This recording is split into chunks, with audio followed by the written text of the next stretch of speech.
Hello and welcome to the Top Agent Podcast. My name is Costa and I chat with top real estate agents to discuss their successes, tips, and marketing strategies. This podcast series is brought to you by Web4Realty, the leading provider in real estate marketing tools to grow your business. If you're looking to attract leads, build relationships, and close more deals, go to web4realty.com to learn more. My guest today is someone who doesn't really need an introduction. In this episode, I'm speaking with Frank Leo, the #1 individual RE/MAX agent in the world for 2017. After knowing Frank now for a few years and speaking to him on several occasions, it's really no surprise to me why he's on top of the real estate game. Just a top-class individual, someone I have a ton of respect and admiration for. There are so many great insights in this episode I have no doubt you'll enjoy. So without further ado, here's my chat with Frank Leo.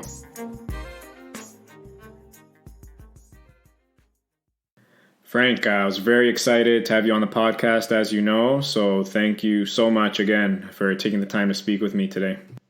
Oh, my pleasure. Perfect. So Frank, your name is pretty synonymous with Toronto real estate at this point. Like when you think Toronto real estate, one of the first things that come to mind is Frank Leo. But for those who may not know who you are, can you kick things off by just telling our audience a bit about yourself, your background, and how you got into real estate? Sure. I'm with RE/MAX. I've been with RE/MAX over 25 years. I've been in the business for 30 years. This year I've been licensed, so it's been a wonderful ride. A lot of things have changed over the years in terms of technology. I was in prior to the internet, prior to fax machines being invented or utilized. So as a result, we've seen a lot of things change technology-wise. We also seen things change from a market perspective. We've seen ups and downs. But the thing about real estate that I love, first of all, it's a great investment. But secondly, it's something that everyone needs. And if you can be a part of such a big transaction or a big important purchase or for a family and being a part of that life-changing decision, then you have an impact on lives. And if you can help more people, that's something that really excited me, and glad that I've been able to do it for as many years as I have. Absolutely. I couldn't agree more. How many years did you say you were licensed now for? Well, I've been doing it for about 27. I've been licensed for 30. I actually got my license when I was in university and just dabbled in it a little bit the first couple of years, and then got in full time and never looked back. Okay, 27 years. Perfect. Thank you so much for sharing that. You were recently ranked the #1 individual RE/MAX agent in the world based on dollar volume. First off, just want to send you a huge congratulations on that accomplishment. That's absolutely fantastic. Thank you very much. What would you say is harder, the journey to get to the top, or now that you're there, being able to hold the throne and stay at the top? Well, that's a common misconception. I don't think you ever arrive anywhere. It's the journey that matters, and the journey never ends. You have to keep enjoying yourself. You never arrive anywhere, because if you've ever wanted something, you ever just looking forward to an achievement or something that you wanted, whether it's an item, and then you once you got that item, whether it's a car, it's a phone, it's a house, whatever it is, do you stop? Do you readjust your goals, you adjust your destination, and you keep going? So I think having that journey ever present, having a focus on what you want to do, is the key to having a interesting, exciting life and the life that you want. Absolutely. I love that. Just tracking back a little bit, did you always aspire and have the goal to be #1, the top RE/MAX agent in the world, the top realtor in the world? Or was it one of those things that you gradually saw the realization of it becoming more and more attainable as your business grew over the years? That was never the intent. I wanted to get into real estate to help people and of course, have a career for my family. And that was the original or the initial objective. But when you find something you love doing, when you find something that you feel can make an impact and help people in their lives, you want to be better at it. You want to consistently improve, and you want to embrace the challenges and the changes and the required effort to be the best that you can be, because people depend on you. And so I don't want to let anyone down, and so I constantly work to improve. And as a result, then the results tend to follow. So yes, it's nice to be acknowledged with all these nice accolades and awards, but it's one client at a time. It's one person at a time that you're helping. And I figure if I can help more people, then I don't have to worry about anything else. And that's my goal, is to help as many people as I can. You know what? That's very well said. I agree. At the end of the day, it's all about providing the best possible value to your clients, and I guess those accolades and recognitions will just naturally follow suit. Exactly. Yeah. So, Frank, a problem I see a lot of realtors face nowadays, and I hear it pretty often, is time management.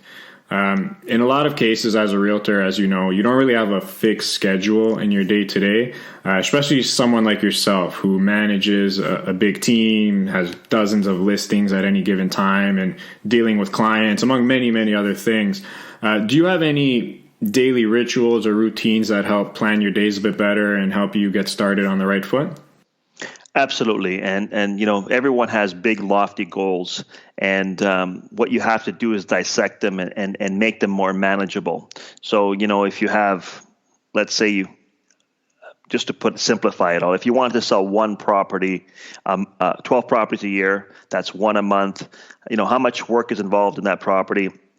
What do you have to do every week to achieve that? And so it's what you do on a daily basis that you arrive at your goal. Now, obviously, one property a month is very, very, very low in terms of what's possible. But how about if you want to do 10 properties or 20 properties a month? You have to do it via small steps. So every day you have to have a routine. You have to have certain procedures that you apply.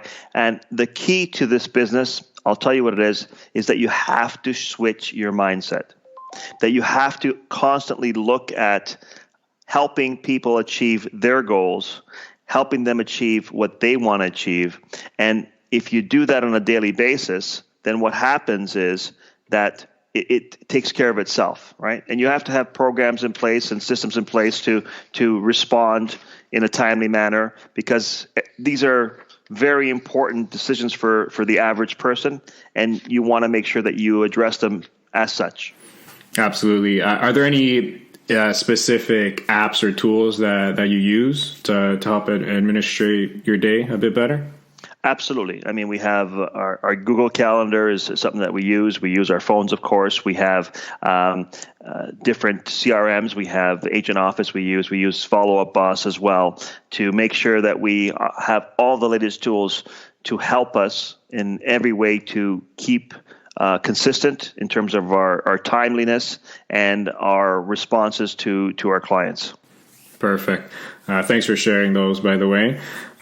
Switching gears a little bit. So as I said in the beginning, your name is synonymous with Toronto real estate. And I think that's because you market yourself like crazy. You literally use every single marketing channel, from bus ads, billboards, radio spots, TV commercials, social media, Google, Facebook, you name it, you're there.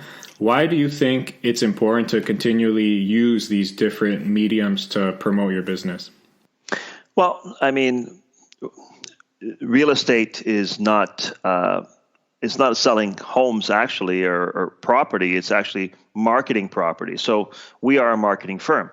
And as such, my objective is to be the best marketer out there for my properties. And so having my name and my homes at the forefront of buyers' perceptions, and if they're going to make a decision, they're going to see the homes that I have for sale, then that helps my clients get the highest number of viewings and most money for their property. And not only that, but I want to reach the largest audience. So we advertise locally, nationally, and even internationally, because buyers today are very fluid and they're coming from all over the place, and we don't want to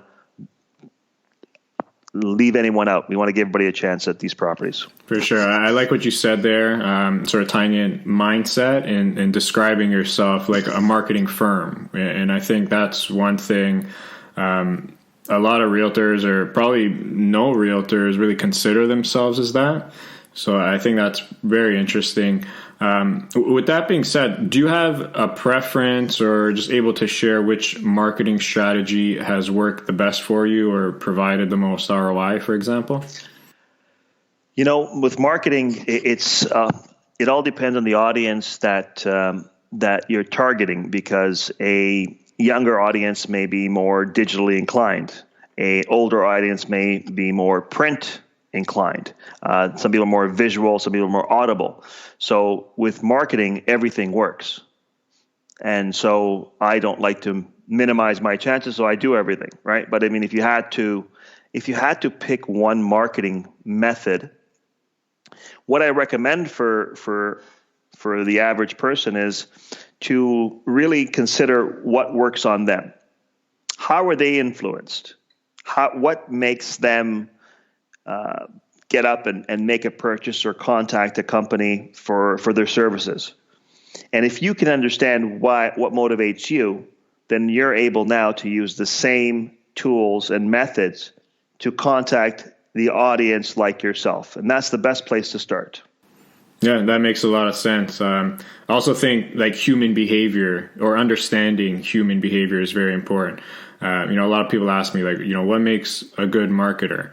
And like my answer to that would be just someone who understands human behavior. Like, for example, if you go in a coffee shop, go for a walk or what have you, you're going to see people just naturally on their mobile devices. I think the average now is about 6 hours per day that people spend on their mobile device.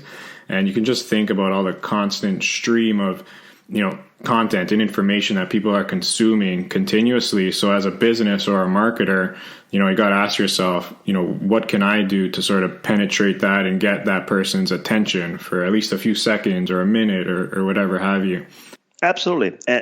But the thing I find that's the big issue with most people is that they want that secret pill, that amazing thing that no one knows. Well, you know what?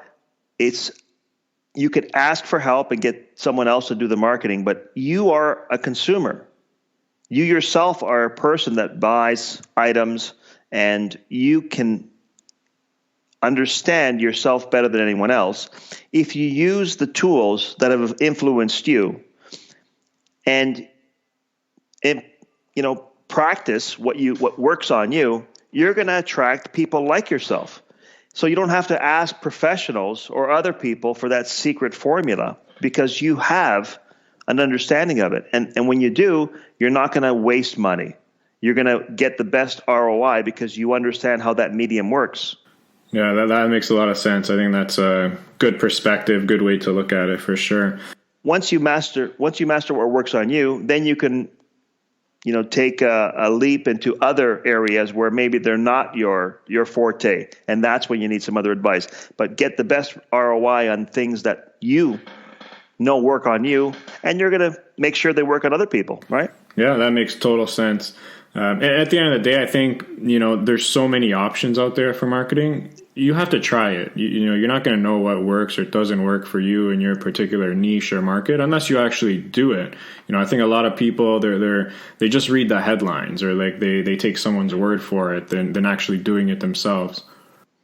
There's a lot of noise out there. Marketing is key to getting people's attention, but when there's so much out there, it's how do you stand out? So that's why I always look at what works on me and say, well, if that works on me and I think I'm, an average person, then if I can attract other people's attention in the same way, my business is going to, flourish. And that's what's worked for me over the years.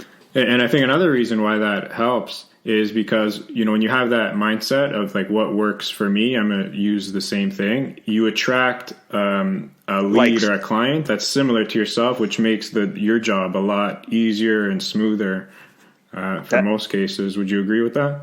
That's absolutely the secret. If you deal with people like yourself, it's not a challenge to understand what makes them tick and how to help them. Perfect. Yeah, makes complete sense. I'm still so shocked at the number of agents who still don't believe in websites, social media, or even having an online presence in general. That's your mistake. You know why? You consider them agents. They're not. They're people with licenses. They're not realtors. Yeah, that's a good way to put it. What would you say to these, licensed realtors who are stuck in that just old school mentality and just still think word of mouth is the best way to go? Everything works. Word of mouth is fantastic. The problem is that in today's society, people don't talk to each other. I mean, it's all texting, it's all email. So there's less word of mouth going around, less phone calls, less interaction with people. It's more online. It's all more distant. So they are obviously not keeping up with the trends. So if they do that, it's at their own peril. Technology is very important, and having an online presence, a first impression is key. And if they don't have a good first impression, then often you don't have a chance to make a second impression, do you? Absolutely. I couldn't agree more. A lot of realtors are telling me how the market has really changed, especially in the last 12 to 18 months, particularly in the Toronto market, as you know. You've been around the block a few times. I'm sure you've experienced several economic changes and upturns and downturns. What are your thoughts on the current state in the market, and where do you see things heading, again, specifically in Toronto? Well, I mean, if there's one thing that is constant in real estate, is change. It always changes. So it's never going to be always up or always down. And so that's something people have to embrace. Change is something that's good. When there's no more change, that's when we have problems.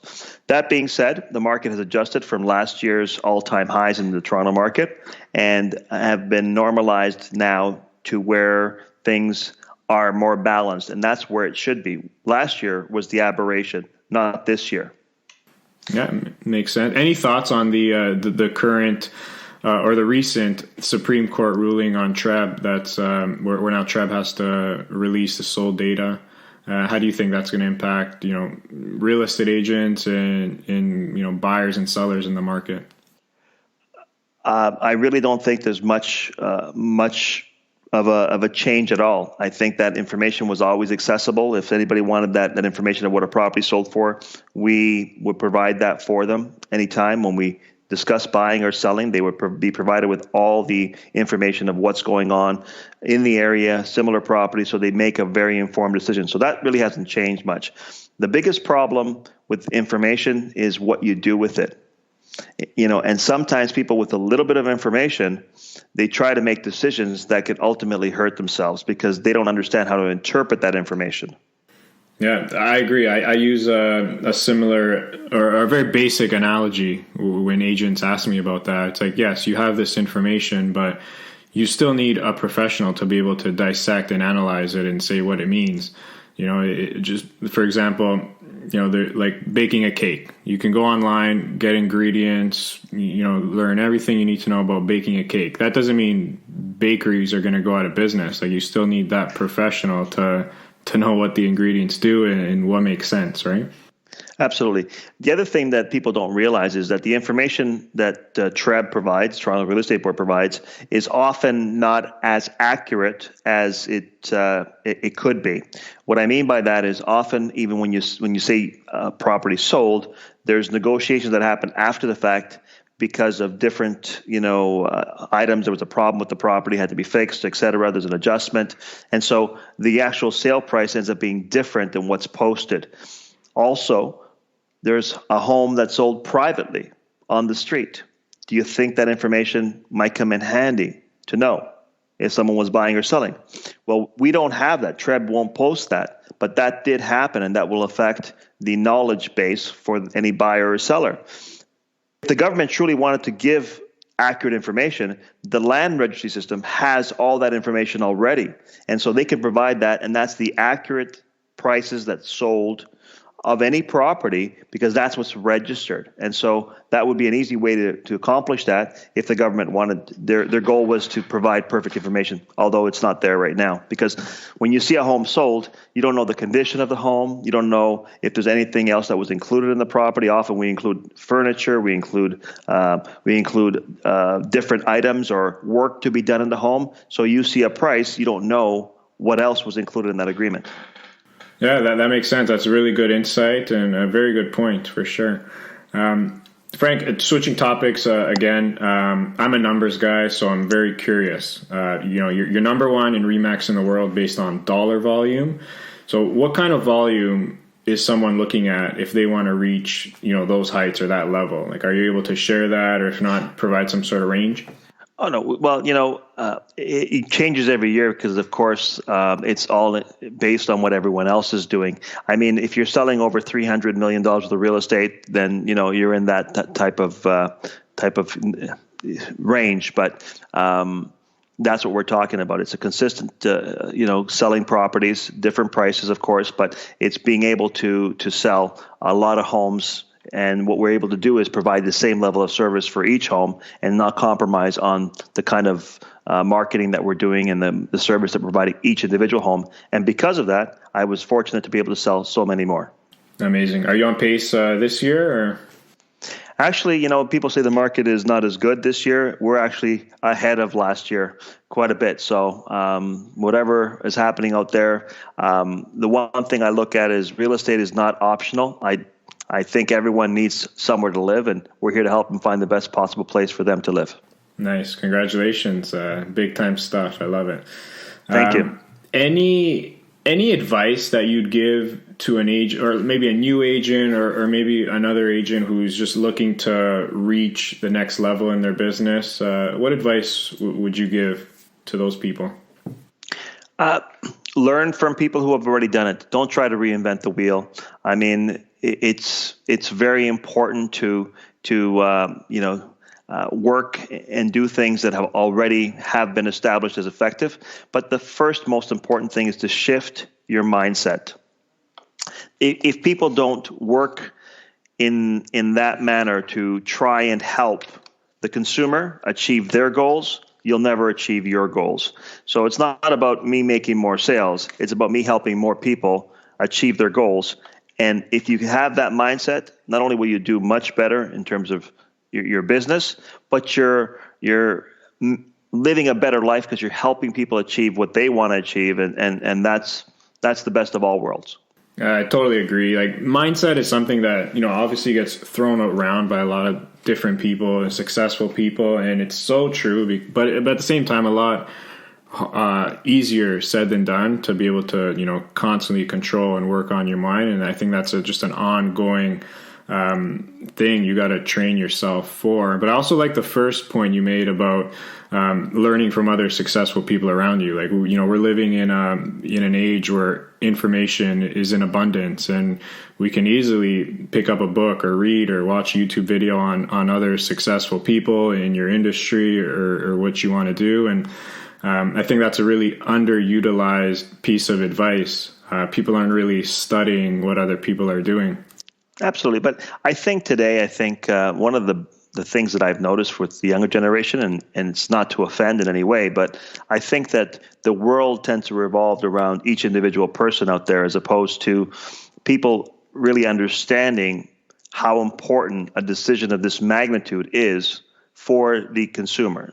How often does someone spend hundreds of thousands of dollars, if not millions of dollars, on a single purchase, right? So you need to respond quickly to that person. If they have any questions, address them, immediately, as fast as possible, because this is stressful, and we don't want it to be stressful. We want it to be as smooth as possible, because although it's important, it's not something someone does every day. So we want to make sure that we treat it as such that they can, feel comfortable while making this wonderful purchase, and helping them make the right purchase so that 10 years down the road, they realize, wow, what a great decision I made. Absolutely. Very well said. Frank, I do want to be mindful of your time. I do end off each chat with what I call the top three. You ready? I'm ready. All right. Number one, your top real estate or business book. My favorite book actually is not to do with real estate, it's to do with life. And it's also a video. It's called The Secret. So I don't know if you've heard of that, but I think that is the way you should live your life. I mean, there's also very technical books like The 7 Habits of Success that Stephen Covey has done. Those are great. But The Secret, I think, is one where if you really focus on making your life what you want it, and every day moving towards it, you'll get there. Yeah, that's one of my favorites as well. Again, just the power of your mind and what you can achieve if you set your mind to it at the end Absolutely. of the day. Number 2, your top vacation spot. For me, it's anywhere warm, nice water, good food, and relaxation. So I just like the weather. So better the weather, better the ocean, then I'm good. Nice. Have you been anywhere recently? I'm always traveling different places, but I'm hoping to take a trip maybe next month. We're going to go somewhere warm just to regenerate, get some sun, and get back to the cold weather with some vigor. Very nice. Well deserved. And Frank, if you can go back, what do you wish your 20-year-old self knew? Well, 20-year-old self. Well, a lot of things you could do. Real estate's been wonderful. I would have bought some Apple stock. That's what I would have done for sure. Nice. But if you treat others, with respect and care about people, you'll get to places you never thought you would. And so it's really about being the best that you can be in your industry, helping more people. And if you do that consistently, then, not only do you have success, but you have a wonderful life and a wonderful group of people that you've helped. And that's the focus is to really make the journey as wonderful as possible. Amazing. That's a great way to end this off. And if anyone wanted to get a hold or reach out to you, where's the best place they can find you? They can always reach out through my website to go to getleo.com and send a message or any questions they may have. I know that you're in the technology business and you offer a great product. So if anybody is lacking in the digital side, they should contact your company and really make sure that they're well taken care of on that end. Awesome. Appreciate it. Frank, pleasure as always. I can't thank you enough. Thank you so much. We should definitely do this again sometime. Thanks for having me. All right, Frank, all the best. Okay, take care. Thank you so much for listening to the Top Agent Podcast by Web for Realty. By the way, we're providing exclusive promos to our listeners. Visit webforrealty.com/topagent and get your first month on us. That's webforrealty.com/topagent to get your first month of service completely free. Until next time, over and out. Peace.